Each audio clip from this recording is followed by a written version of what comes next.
Hi everyone, Radhe Radhe. তো আজকের ব্লগটা হচ্ছে জন্মাষ্টমী ব্লগ।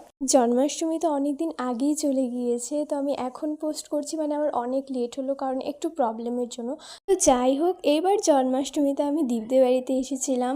তো এখানে হচ্ছে ফার্স্টে দিদিভাই জল ঢাললো, তারপরে শানু। আমি ঢালতে পারিনি কারণ হচ্ছে আমার একটু শরীরটা খারাপ ছিল বলে আমি উপোস থাকতে পারিনি, কারণ উপোস থাকলে আমার অবস্থা সত্যিই খুব খারাপ হয়ে যেত।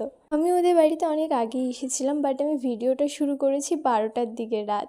তো যাই হোক, এখানে দেখো আমার এত মনটা খারাপ লাগছিল, সবাই জল ঢালছিল, গোপু সোনাকে কোলে নিচ্ছিল, আমার যা কষ্ট লাগছিল আমি নিতে পারছিলাম না, কারণ যেহেতু আমি উপোস ছিলাম না, তাই আর কীভাবে ঢালবো।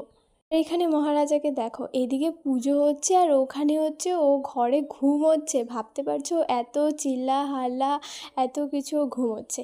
আর এখানে যে ও কখন ফট করে উঠে আমার পিছনে এসে এখানে শুয়ে পড়েছে আমি সত্যিই দেখিনি। আমি ফট করে তাকিয়ে ওর দিকে ভয় পেয়ে গেছি, কীরকম ভূতের মতো লাগছিল ওকে দেখতে। ও হচ্ছে প্রত্যেকবার তাই করে, বাড়িতে পুজো হয় আর ও হচ্ছে আরামসে ঘুমায়। এখন কি করবে বেচারা, সারাদিন কত সকাল থেকে ওঠে, কাজ করে, জিমে যায়, ভাবতে পারছো তো। তারপর ওর ডিউটি থাকে, তার জন্য বেচারা ঘুম পেয়ে যায়, আর কি করবে ও।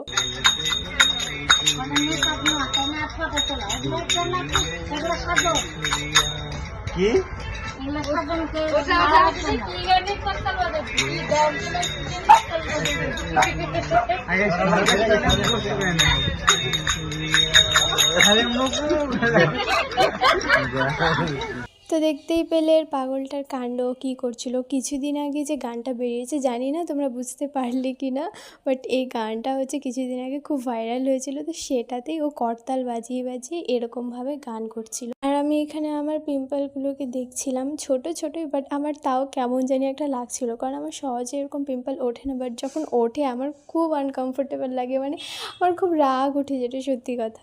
তারপর এখানে গোপু সোনাকে, তারপরে রাধাকৃষ্ণকে সুন্দর করে হচ্ছে শৃঙ্গার করে এখানে আরতি করলো। আর এখানে দেখো দিদিভাই কেক বানিয়েছিল, কেকটা কি সুন্দর হয়েছিল না দেখতে। প্রসাদগুলো বাড়তেও পারেনি, ও সবার আগে কেক খাওয়া শুরু করে দিয়েছে। ও তো ঘুম থেকে উঠে এসেছে এটার জন্য, যেই শুনেছে প্রসাদ দিবে ব্যাস ও উঠে চলে এসেছে।